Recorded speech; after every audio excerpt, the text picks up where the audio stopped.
You do have like a very glowy effect on TikTok. I've got some filter on. I don't know how that's happening. All right. All right. And let me hit the open on YouTube. Here we go. Hey, it's me. She's a former mayor. They're a former evangelical pastor with dissociative identity disorder. These two like to talk about the topics you're not supposed to talk about. They might cause you to perspire just a bit, but they'll definitely make you inspired. Let's talk religion and politics, and what spirituality and emotional well-being look like in a post-evangelical world. This is Paul and Ashley on Evangelicalish. Yes, it is. Hey. Here we are. Here we are. We are live on Evangelicalish, YouTube, Facebook, TikTok. We got it all covered. Right, that music is so dramatic and so very, very loud right now. All right, let me figure out how to get this. Yeah. Okay. Hey. And so I am Paul, known as Unconventional Pastor Paul on social media, and I comment on Christianity around the world, and also emotional and spiritual well-being. And that is my spouse Ashley, who is upstairs in our upstairs studio 1A. And I feel like if you're unconventional Pastor Paul, maybe I'm like conventional Ashley. I don't know. I need like a tagline or like a little like brand or something. But for right now, I'm filling in on Evangelicalish, and happy to do so. We decided this would be our summer of fun and trying something new. Swearing gin, summer of fun. Yes, exactly. So I think this is week 3, and I think. Or is it week 4? But it is finally the week where our audio seems to be working, and I don't think there are echoes. And others so far, so good.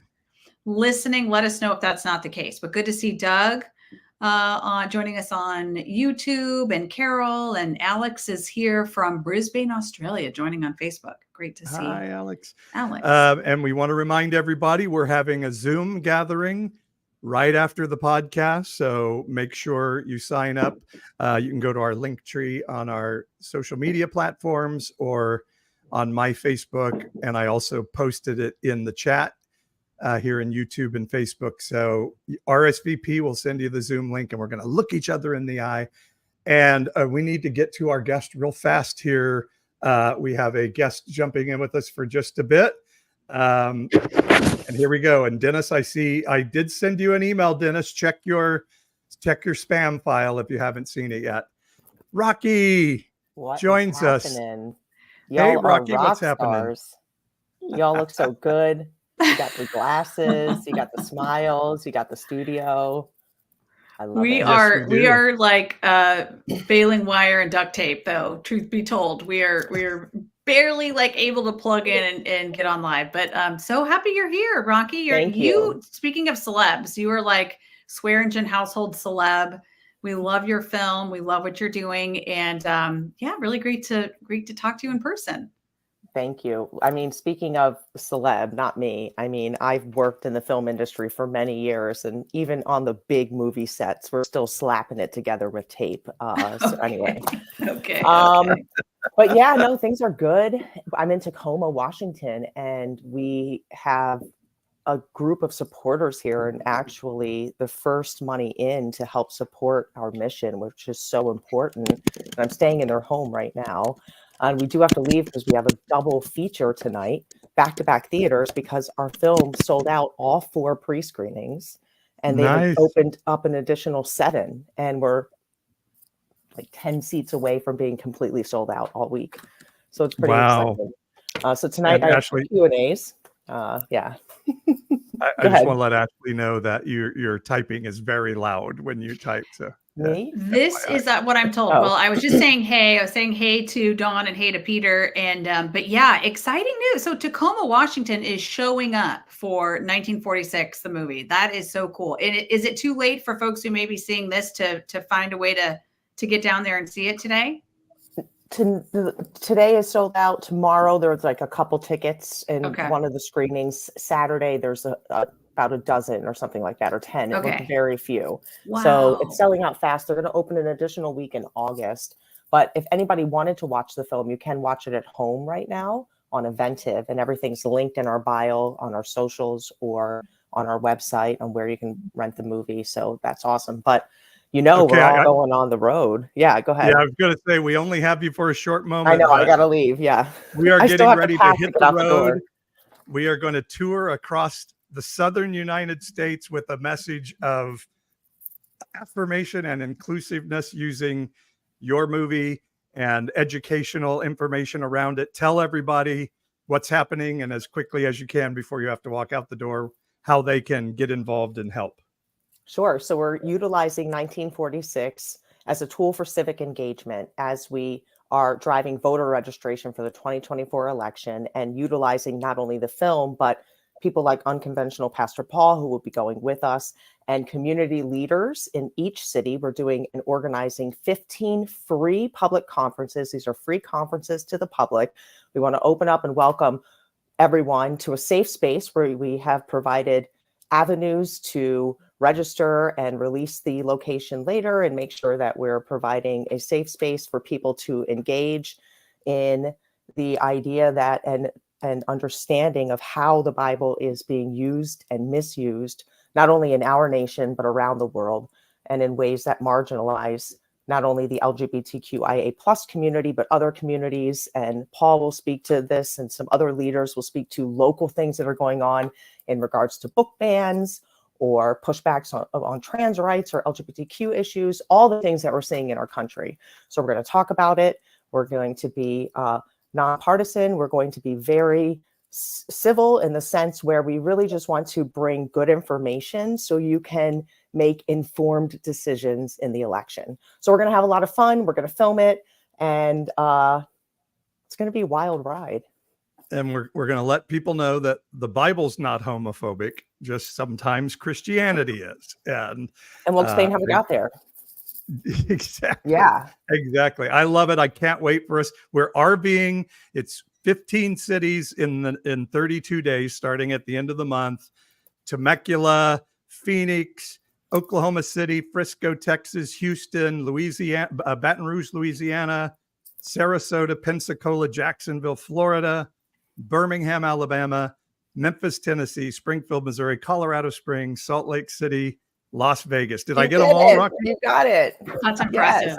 Yes. So good. That is impressive. So good. So if you're in or near any of those cities, reach out to Rocky or me and say, how can I help? There's GoFundMe. All of the free tickets to the events are online on Eventbrite, and you can get all of that through 1946 social media platforms. Yep, everything's linked in our bio at 1946 on Instagram, Facebook, and TikTok. And showing up and letting people know about it is the best way to support us. So let's make this awesome. We already have, upwards to 200 people registered in some cities. It's remarkable. Wow. The response has been just great. So we really want to cap out and max out each location. So let's do it. And by the way, if anybody just wants to give us money and write like a $50,000 check, that would be awesome. And we have sponsorship opportunities too. So there are 3 sponsorship opportunities. You can play your commercial before we show the film, just like we see trailers and stuff at the movie theater. And then the other one is putting your logo on the side of the RV. So we're literally right now working. We just found a vinyl application person to put on the vinyl and going to design that graphic for us. So that's happening fast. 1946 the movie info@gmail.com if you want to know more information about that. But we're so excited. Honestly, we can't sit back and do nothing. We have, we need to. I've always been known, they call me Rocky for a couple different reasons, but one reason is I've always been known to stick up as, for the underdog in the playground. And so it's like, don't be bullying my friends. I'm going to come after you. But this is a civic engagement. We really are looking forward to conversational and mind changing and people who are open to information. I'm sure we'll get a couple pushback people, but We're not coming in hot and angry. We're really just excited and encouraged by the things that we know and want to share. I thought you were called Rocky because you're from Philly. Well, yeah, that's a little bit of it too. My dad always wanted a boy, and he was going to name his boy Rocky, but I'm the closest to a boy he ever got. So it's a little bit of like, sorry, Dad, this is what you got. Well, for folks who may not have seen the film yet, one of the things that I love so much about it, I think I've seen it 3 times. I could easily watch it another 3 times. Every time I watch it, like something else comes through to me. But it is such a loving and caring film. So like I have friends and family that, I'm thinking, how do I kind of bridge this conversation? And like, as much as I don't want their agenda coming at me, I also don't want them to feel like they can only relate to me if they're like listening to me tell them things I want them to think. And but this is a place where you can, like, it's really safe for people who may have very different views about LGBTQ issues. It's a very safe, loving, and welcoming film, and it doesn't it's exciting to see the adventure that you all go on to really try to unpack the use of the word homosexual in the Bible. It's awesome. I mean, you could literally anybody could watch it. We have to let Rocky go so she can get to her event. But Rocky, since our evangelical friends do this, I'll just tell everybody that if you do write us a big check for the trip, you will get into heaven faster, or your purgatory will be shorter. So I'm just kidding. I'm not Catholic, but anyway, yeah. Just to play on All right, that. Rocky, thanks for jumping on, and I am so excited to travel with you on this adventure. We're gonna have so much fun. I can't wait. Y'all have a great one. See you later. Bye. All right, we'll see bye, you. Rocky. Ciao. Yeah, looking forward. I could throw back to my evangelism explosion days, and you could say, in answer to the question, if you were to die today and stand in front of God and he asked you, why should I let you into my heaven? You could say, because I sponsored 1946, the film. So maybe it's like we've all practiced taking the test and saying the right answer. And maybe we're like, oh, there's another answer to the quiz. It's so funny because, we've been asking people for some support, and we've heard quite a bit back from people saying, no, we don't like to sponsor political things. And we're like, oh my gosh, on the right wing, churches and they sponsor political things all the time. They have an endless supply of money from the DeVos family and Hobby Lobby and the Koch brothers and all these guys. Like, why doesn't somebody give us money to do our thing? That's, everybody always accuses me of being sponsored by George Soros. I'm like, when does that check show up? Exactly. If only George must not have my Venmo address.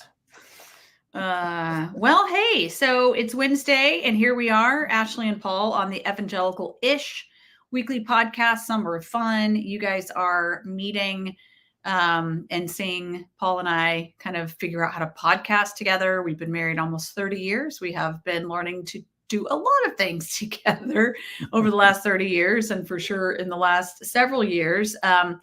But this is something we love to do. Paul and I think one of the things that really originally pulled us together back in 1993, our first date was June 16th, 1993. And we really came together around the radical message of love and transformation that we read in the Christian Bible. And that was whoa, you mean you believe in that kind of radical transforming? Like, yeah, I do too. Whoa, what would it be like if that kind of love was actually on display in our own lives, in our community, et cetera? And we're like, well, everything would change if we could really access that kind of love in our lives. And that began our journey together. Here we are 30 years later, and we're podcasting and talking about all kinds of crazy things we've experienced together. And the topic of last week's show, and this is part 2, is we saw it coming, Christian nationalism. We saw it up close and personal. And so in our marriage and our shared mission, we read the Bible, and we were certain that if Christianity were active in a community, what that would mean is there would be less poverty, there would be equality of economic opportunity, redlining issues would be erased, and we would have justice for everyone. And we realized at some point along the way, as we're talking today, that that's not what other Christians thought would happen if Christianity was activated in a city. But you know that feeling where you're like talking to someone and you're like, yeah, I agree. And like, like you think you're on the same page and then something happens and you're like, oh shit, like we are totally seeing things differently. That was 2016 for Paul and me. And even months and years leading up to that, we talked last week. If you haven't listened yet, you can go download the podcast from last week. We're calling this part 2, as Paul said. But we started telling our journey into this world where we were exposed to like major actors in the Christian nationalism movement. But at the time, we didn't know that's who they were. I don't even know if they necessarily knew who they were, that was what they were up to. But I always get this, like the way I would describe it is I feel like Paul or I or both of us were like Waldo in so many crowd scenes of like the Christian nationalism movement where we're just like in the background, eyes wide open, like, oh my God, is this happening?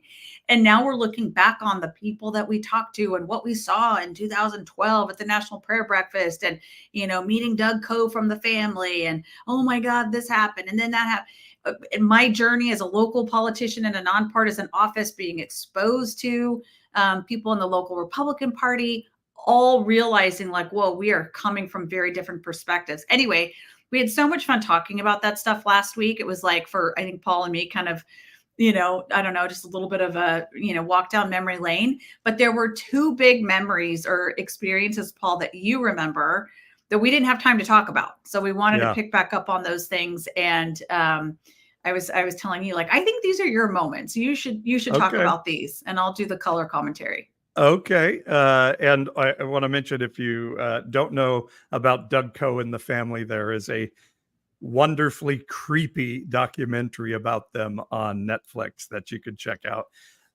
But yeah, we had talked last week about how we were starting to say, hey, this political stuff doesn't look very good partnered up with the evangelical religion. And I was talking a lot about, guys, this doesn't look very good. But everybody was like, no, we're not prostituting our religion to a political party. We're just voting our godly values. And so I told last week, I voted for Barack Obama in the first Obama election. And that was against McCain Palin, if you remember Sarah Palin. And after Tina the Fey election on Saturday Night Live, Tina Fey, yes, after they had lost the election and Obama won, it was when I really began to see, like, we're not good people. We're not the good guys here. We're not trustworthy. We're Right. not like people who are kind of the Christian political stuff. Like, it was like, man, these folks are not trustworthy with that sort of governmental power and authority. And because you were in elected office as mayor of Fresno, and you're an attractive woman, every woman in politics, is told, you're an Esther, and Esther was very famous because she was hot and good at sex and made the king really like her. So not that you aren't any of those things, but I always told you, no, you're a David. But because all women in politics and evangelicalism are Esthers, Sarah Palin was also one of those Esthers. And she had an event up in Northern California. And some of our friends were going to meet with her, Christian friends. And they're like, Ashley, you need to come up and meet Sarah Palin, because of course you guys will hit it off since you're both Esthers. And so we went up to Northern California and met Sarah Palin. What was your impression of Sarah Palin when we met her? Well, actually, I should say she was on a Tea Party event giving a roundtable discussion the night before we went up. And we watched that thing and we're like, oh my God, this woman's awful. Well, for any like political observers or like kind of, I don't know if this is your hobby or you like pay close attention to political history and drama, you may remember there was a moment where, because right after the election in 2012, Sarah Palin was still a very hot ticket, and she was, oh, we lost Paul on the TikTok feed. Are you still there? Okay. Sorry, I'm here. My iPad just fell onto the floor. Gotcha. Okay. Anyway, so do you recall when she gave a speech, and in her speech, she used hand gestures, and she had written something on her hand, and people were zooming in to see what it was. And I don't recall what she wrote, but it was one of those things where the media was trying to speculate on what it was about. And she was like, you people are so crazy to be, so obsessed with me. And, I probably just wrote my daughter's lunch order on my hand or something like that. But you could tell she kind of did it on purpose. You people in the lamestream media. Yeah. So it was, if anybody remembers that, it was the next day when we saw her. Yeah. So she was speaking at an industry event. She was the keynote speaker at this industry association event in Northern California. And so she walked onto the stage, and immediately showed her. I think she I don't even recall, but she still had something on her hand as a joke or whatever. But that was her whole big thing for that particular day. It was her shtick. So my impression. But we met her before she went out. And was it before or after? I honestly don't recall. I remember. I think it was before. Yeah. Okay. I remember sitting, there was off stage at a convention center in this local community. So it wasn't this fancy place or anything. And we were all sitting there. What I remember is what I remember thinking was, it's so weird that we're all the people who were the hosts for the event and the people who had invited us to be there were being so reverential and like that. And I was just it's just it's just a person. B, she's not even that knowledgeable about stuff in the government and political world. And so, I'm not impressed, but whatever. That was my impression. But everyone was so excited to meet her. I do remember that. And I always have respected you as a leader, and you had done amazing things already in economic development in our community. You're more than a pretty face. You made big things happen in Fresno while you were mayor. You cared about executing as an executive leader in our community. And I thought Sarah Palin, when we met her, she was very sweet. Her daughter was there, kind interaction. But I remember walking away thinking, there's nothing there. There is no there. Somebody on my TikTok feed just said, I can see Russia from my house. That is the description of her. I always wanted to fight back with no, that's not who my spouse is. This is some vapid governor of, Alaska, but some backwoods state who somehow somebody thought she was attractive or something and put her in there. And as we know, very quickly, Steve Schmidt, the head of McCain's campaign, was like, oh my God, we have made the biggest mistake of our lives bringing this person into politics and making her a big deal. So at least according to Woody Harrelson in the later movie that was made about the whole situation. No, Steve Schmidt wrote a book that then the movie. Oh, that's true. That's true. But okay. So yeah, he did. Which Woody Harrelson played Steve Schmidt. Yes, I love that. So I also remember, people were being gracious to be like, oh, meet this person. She's serving an elected office down in Fresno. And she, Ms. Palin said hello or something like that. And then she made a comment well, kind of what are you doing in Fresno? And she's like, we need you in Washington, D.C. Come join us in D.C. And I remember thinking, well, you're not in D.C. So it's not your invitation to make. You're now a speaker at events. You don't have a platform. You're not a governmental leader. So I thought that was, I don't know. I get where she was coming from, but it was. Yeah. I really did come away from that meeting thinking there's not a lot of content to that person. But what really struck me about the whole thing is, so as I said, we had watched this interview with her the night before, and you and I were like, oh my God, this person is a nightmare. Because she was just always, oh, the lamestream media. And she just had kind of these catchwords. There was no content, like I said. And so we were just like, oh my God. And then we went up to see our friends that were going to take us to meet. And they were like, oh, did you see that last night? She was amazing. Yeah. Wasn't she great? So that, I think, I distinctly remember that conversation, because both you and I, again, we just are like struck with this impression of like, wait a second, what, like, we know these people, we trust these people, we say the same words, but all of a sudden we were starting to realize like, but maybe we are thinking very different things about the world around us. And that was one of those moments of like, oh, maybe not the same page, which brings us to our to date ourselves.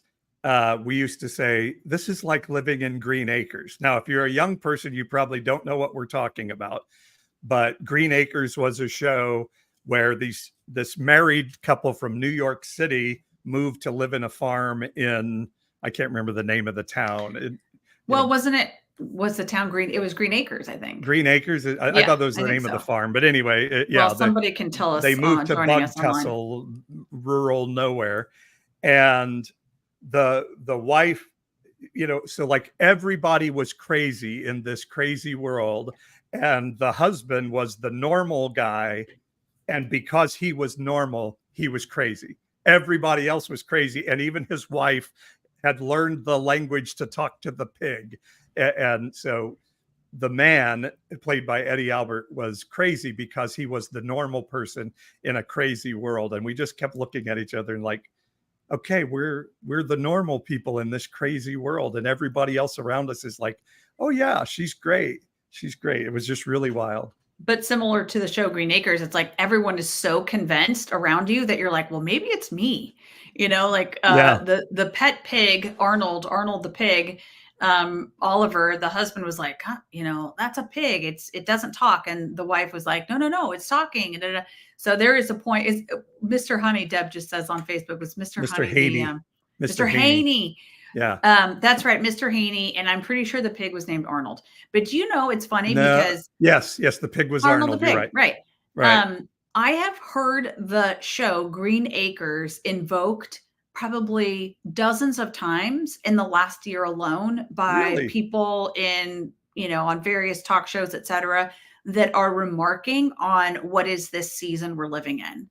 So obviously people who say that are Gen X or older, because younger people don't know about Green Acres, but it is, I think, a kind of like starting to become a more universally understood, like, 2024 Green Acres. That is the name of this season in time. And Ava Gabor was the wife on the show. I thought it was Zsa Zsa. No, it was Ava. Ava, it was her sister. Okay. Zsa Zsa's sister. Zsa Zsa. So what would to put the capper on us meeting Sarah Palin, where this whole event really left an impact on me, is that we then Mom to Doggo on TikTok says, I'm Gen X. I remember Green Acres. Yeah. And Raquel says it was Hooterville. Oh, that's right. Raquel. Thank you for that. That good Green Acres knowledge coming in on the live feed. That's pretty impressive. I could sing the theme song. Oh, 100%. Green Acres is the place to be. Farm living is the life for me. I didn't even know the next line, but I'm going to spare everyone listening to this right now. I could sing it all, but give me it ends with his verse ends with, give me forget Manhattan, give me that countryside. Yes. And then she's like, New York is where I'd rather stay. Anyway, we then go in to see her speak in this event. And just as we're like, this woman's crazy, insane, vapid, and our friend was like, isn't she amazing? Everybody in this audience thought she was amazing when I'm sitting here saying, this is one of the most vapid people I've ever seen in my life.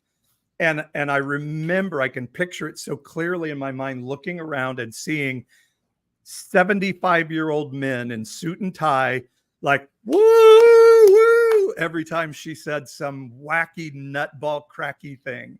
And it was the first time I really was like, oh my God, we're in trouble. We're in trouble. It was really that first time I thought, wow, this right-wing stuff isn't benign.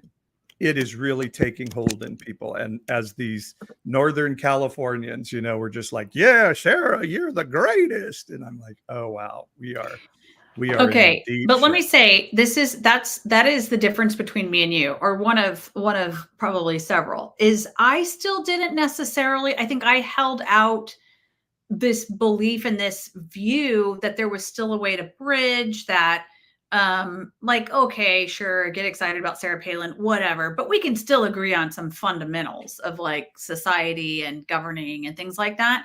I don't know. Maybe I was in denial. Maybe I wanted it to be true that we could still find a path forward. But I'll tell you this, just think about, so that was probably 2014, was it? Or 20, I think it was 2014. Because I was about to, or was on the campaign trail to run for state office, for state controller. I ran in 2014. And now here we are 10 years later. All right. By the way, everyone, Ashley is the last Republican, or one of the last two Republicans maybe, to get anywhere near winning a statewide election in California. I mean, there were like 2 or 3 of us that year, Pete Peterson, me, and then I forget the third. Those Pete Peterson and I did about the same, but then Lonnie Chan ran for state controller this last cycle, and he performed about the same. So, okay, like, you can't quite crack the ceiling, but pretty much Schwarzenegger was the last Republican to win. Yeah, that's right. Anyway, so we're going to go into where we found out we really were in bizarro world. Yeah. So I was just going to say, need to take a break. Crap. Okay. You final thought before the break is just think for a second, reflect on where we are today versus 10 years ago. Yeah. And what a dramatic, it's almost like we've been given over to our worst impulses, like there's like, that is kind of the like, and we're completely in, crazy town. Right. All right, and I think it's important to note, out of what you're saying, Trump did not make this happen. Trump is a product of what was happening already. And he's the shyster carnival barker who was able to say, look at these crazy Christians. I could use these people. He's benefited from it. He's manipulated the, the attitude, the spirit, the mindset. He's for sure learned how to puppet that and master it quite well. But yeah, it was, all this stuff has just been under the surface. So, and Raquel says, honey, I love you, but give me Park Avenue. Yes. Oh my God. We could just spend the rest of this time like thinking of the different snippets of the song. Think about it. It's like so catching. We all still remember it. All right, let's take a quick break. And I believe, do you have an ad for us, Paul, or do you want me to? I can run an ad, and then you're going to tell people about how they can subscribe and join us for a Zoom hangout afterwards. But first, this message from our sponsors. If Jesus were in America today, what would he say about the right-wing evangelical church? Pastor Paul's new novel, Religious Right, Religiously Wrong, a modern-day parable, answers this question in a riveting story of a mysterious miracle-working stranger who upsets a conservative, evangelical town with his critique of their political views. Will the pastor and people of the local megachurch listen? Or will the church crucify the messenger all over again? Religious Right, Religiously Wrong is the story America needs right now. James Fallows, writer for The Atlantic and former speechwriter for President Jimmy Carter, says Paul's book is very much worth reading and could not be more timely. Wayne Jacobson, co-author of the mega bestseller, The Shack, says this novel will confront fears and challenge the reader to a more excellent way of living and loving. Religious Right, Religiously Wrong, a modern-day parable, is available on Amazon or at our website, evangelicalish.com. Okay. All right. So that's it. And for those of you who are joining on TikTok, or I guess some you can see it on our other channel platforms as well, that's the book just over my right shoulder, Religious Right, Religiously Wrong. And it's such a good story. You repackaged it and like added to it. And so even if you may have read it in the past, it might be worth picking up and reading again.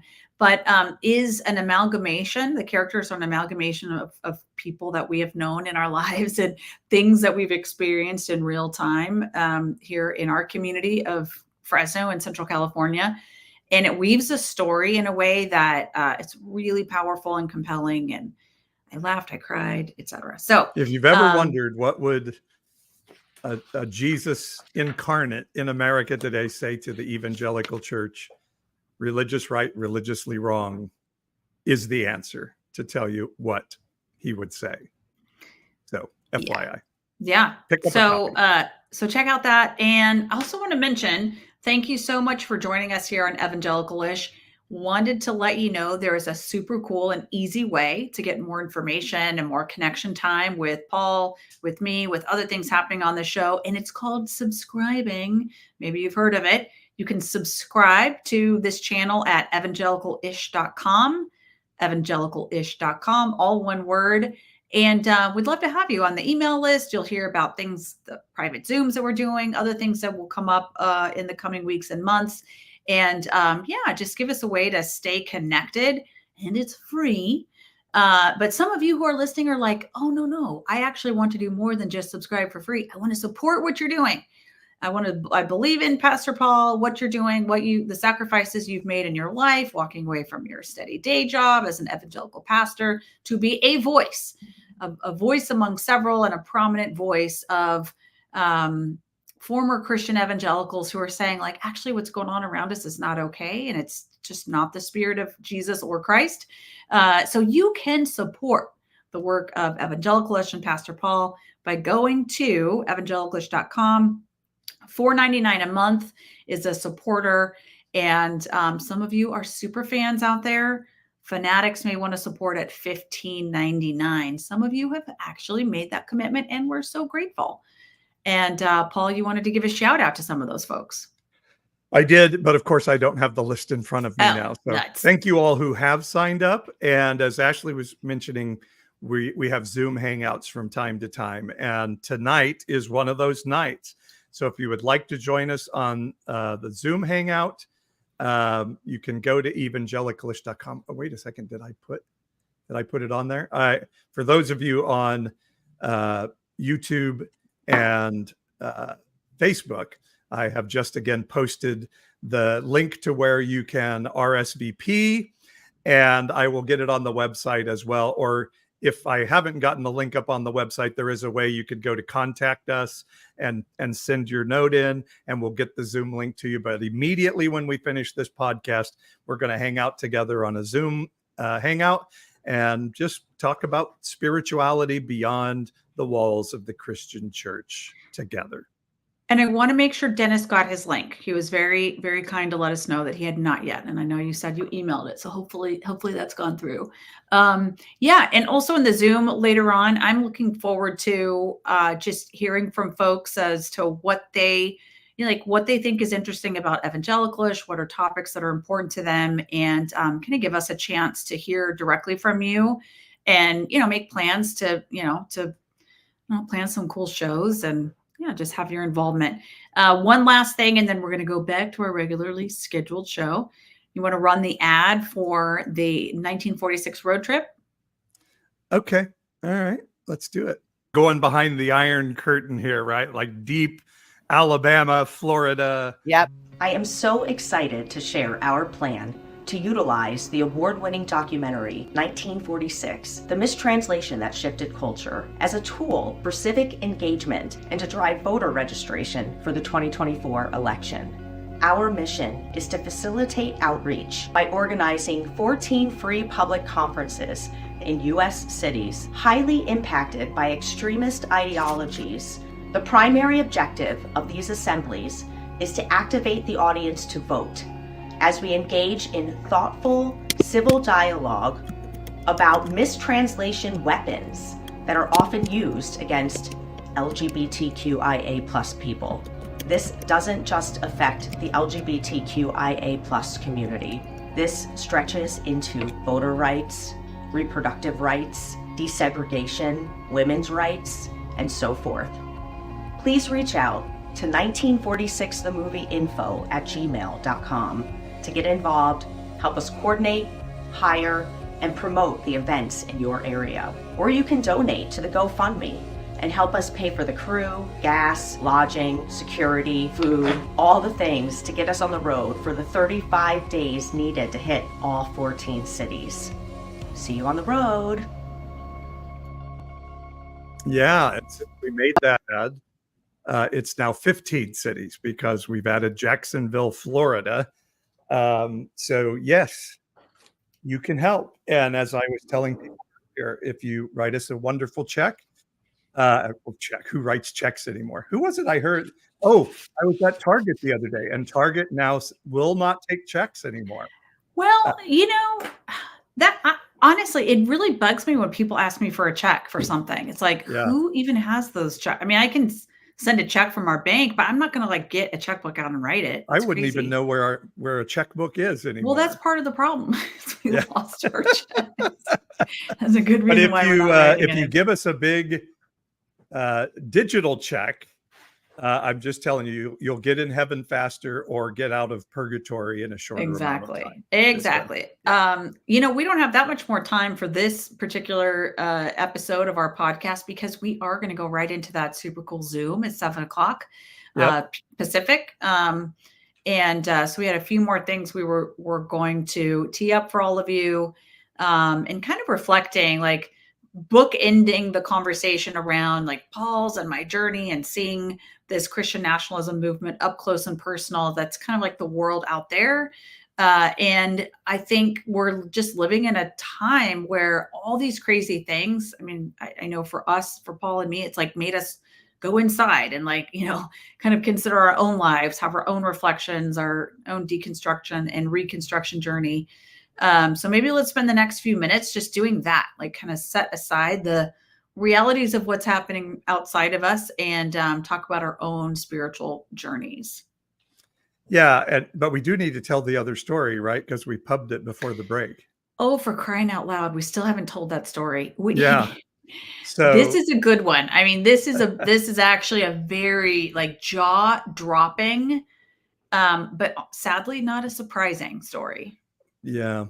And I do want to add, by the way, Dennis says he still doesn't have a link. Well, Dennis, as soon as I get done with the show, I'll shoot the email to you again and we'll make sure you get it. So I want to see you in the Zoom for sure. So if you go RSVP, we will get you the link as soon as we're off with the podcast here.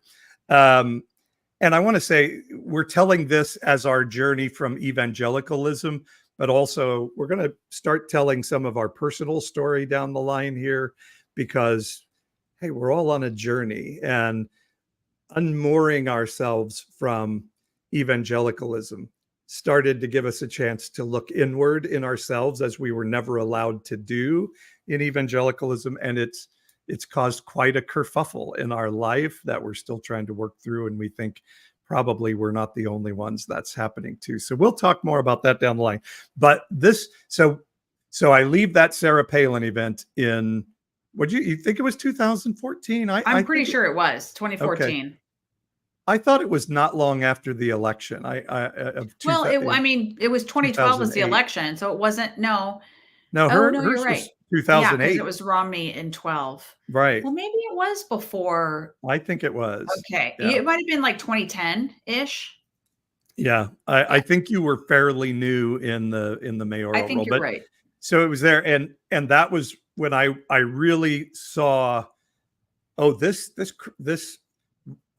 We didn't call it Christian nationalism then. This right-wing Christianity, this Fox News Christendom is really a problem. I saw this and I really started calling it out to people around me, and they were like, "Oh no." But then one day, and this would have been, what do you think, 20? Oh gosh. let me just say, I got attacked by people in our church because I didn't teach about chemtrails, where President Obama is poisoning us with chemtrails, and somebody else was, I'm a constitutionalist, and you really need to be teaching about the Christian roots of our nation, those things.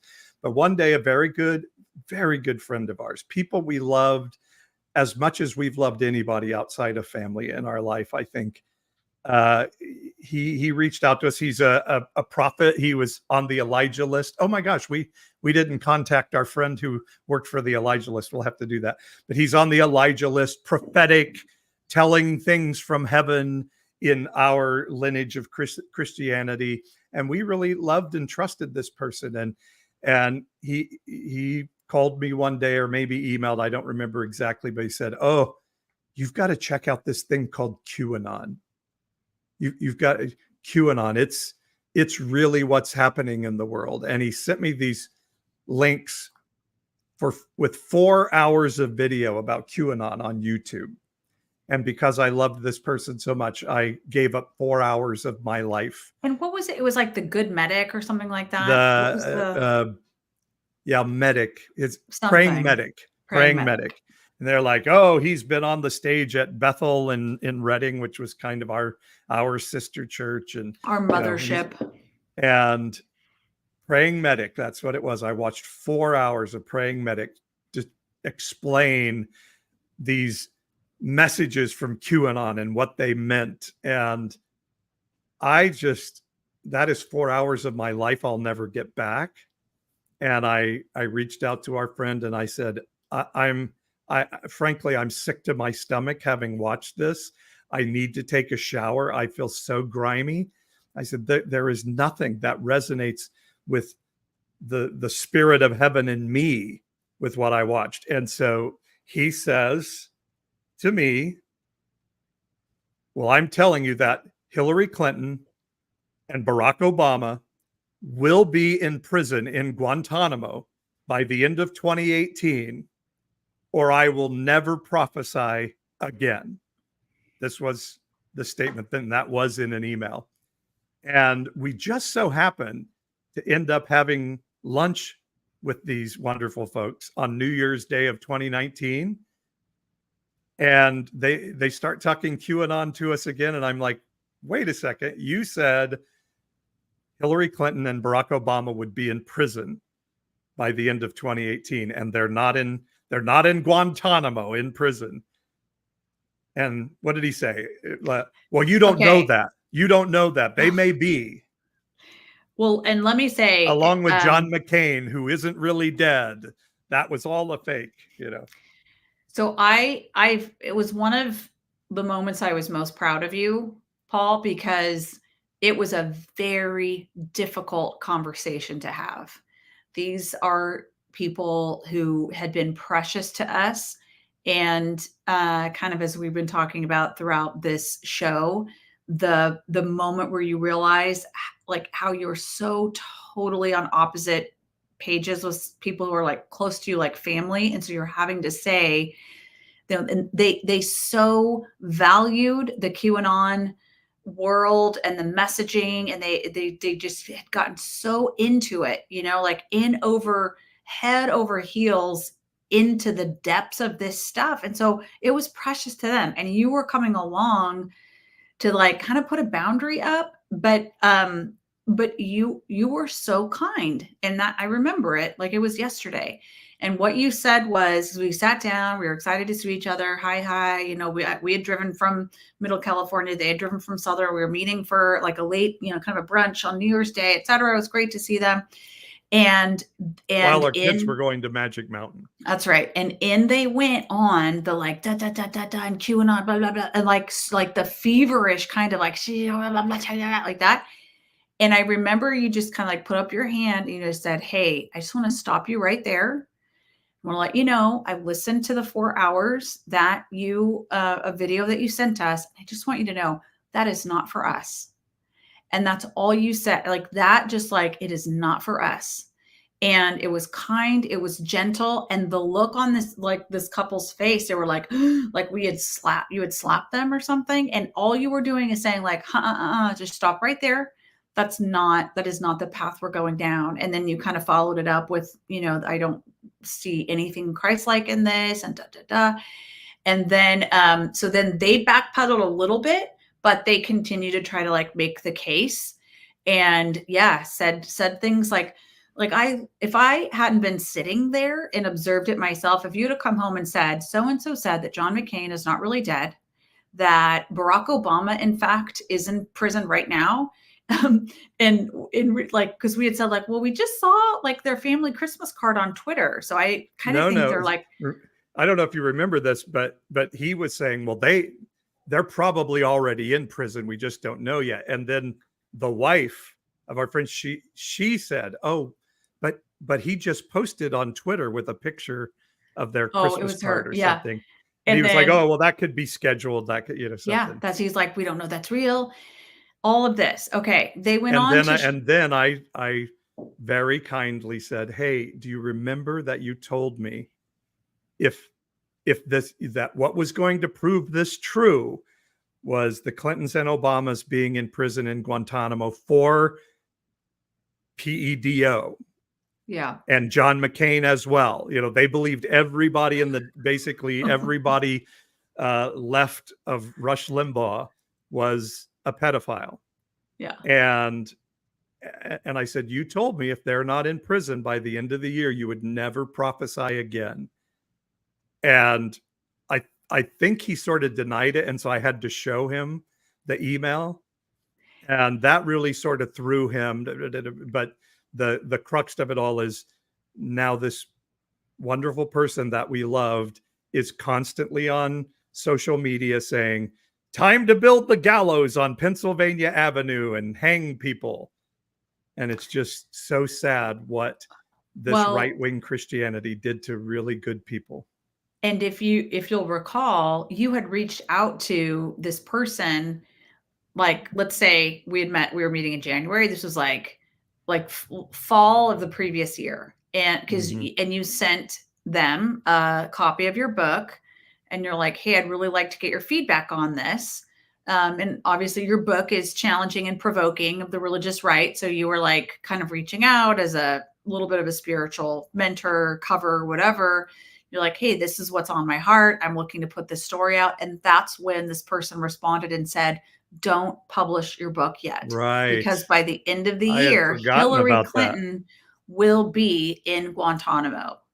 That was the deal. He's like, you're gonna feel embarrassed and like your story's not gonna land well because all this bad stuff about Hillary Clinton is true, and it's gonna be proven so by the end of the year.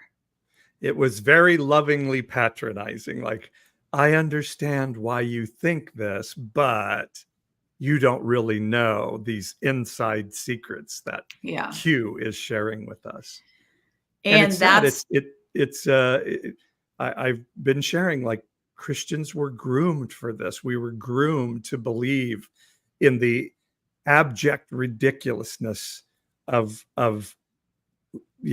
end of times, left behind, all this stuff. And so QAnon was just for many a natural leap into the next thing of God giving us revelation that other people don't have. But let me add to this, because I think this is a little bit of a clue, and I'm going to be slightly vague to protect the innocent, although I doubt anybody listening to this would ever be able to track what the circumstances were. But in the those directly involved aftermath of you saying, I just want you to stop right there. That's not for our family. We're, and there's a little bit of backpedaling, this, that. Then they shared that there was a time in their past when they were involved in a faith community that was a very tight-knit faith community, very trusting, all of the things you would expect positive from this faith community. And it came to light that there was sexual misconduct and abuse of children, young people in the church by leaders of ministries. Right. And that was such a shocking and rocking thing for them that it planted in them this idea of like, whatever you think is happening on the surface isn't. It's not true. It's not real. There's something really dark and sinister underneath. And like, it was interesting to me that they put, like, there was this reflection of like, well, we're kind of susceptible. I'm now, these are not the words that were said, but it was almost a little bit of like, maybe why we're kind of vulnerable to this is because we went through this thing that was so traumatic for our family and for the faith community we're a part of. And it kind of all comes back to that. It's, now talking about the system and no one person, but like the abuses, the abuses, the sexual abuses, the power abuses, all the abuses of the church are in fact what set its congregants and its members and its followers up to perpetuate abuses of the same and different sorts. And everything they say is like, we're the people who are right because we're fighting against this kind of PEDO. We're fighting it, but it's in your own house. Yeah. It's the calls coming from in the house. Yeah. And And you said they might have said they were vulnerable because of this. What they actually said in not so many words is we have more wisdom about this than you do because, and they basically had to leave this community they were working in because they called out this bad behavior. And it is, I keep trying to tell our right-wing friends, no, the PEDOs are in your house, not in the White House. They're in the church house. They're in the Sunday school class. So we no longer have those folks as friends, which is truly sad. And this is where, I think Donald Trump is not an intelligent person, but what he is a huckster and a carnival barker, and he saw something in this evangelical movement that he's like, oh, I can use these people. I can shoot somebody in the middle of Fifth Avenue and they will still love and support me. And it has worked beyond, I would suspect, his wildest imagination. Yeah. So, oh God, now I just feel heavy from considering all of that. Johnny on YouTube says, not only are Barack and Hillary alive and well, Michelle Obama is running in 2018. LOL. I think that's a joke. Oh, I got one of okay. the conspiracies of many. And that Michelle is a man, right? That was one of the I haven't heard that. That was one of the big QAnon things too. So yeah, I would have no idea because I literally have never wanted my eyeballs to see that stuff. Hey, so it's right at 7:00 Pacific. We said we were going to jump off right on time because we have our Zoom scheduled. And we didn't even get to the next kinds of stuff we were going to talk about. So we'll have to roll that into next week. So next that may week, be a regular problem for us, I think. Obviously, we are both high verbals, but you were saying next week you may not work. Is that right? Next week? So I have some big dental work being done next Wednesday. Oh, that's right. Yep. Well, it depends. So it depends on your mouth, I guess. It depends on my mouth. Yeah. Yeah. So there we go. All right. We are going to jump into our Zoom-ish hangout. You can go to all of my platforms at Unconventional Pastor Paul. There's a link tree with a link for you to RSVP. We'll give you 5 minutes before we'll jump on there. And Suzanne says, I hope I can figure out Zoom. All right, Suzanne, all you got to do is click on it and download the program. And so we will see all of you on Zoom. Again, if you want to join us, go to Unconventional Pastor Paul on any of the socials. Click on my bio, the link tree, and the link to RSVP will be there, and we will shoot you the Zoom link. All right. We sign off on YouTube and Facebook.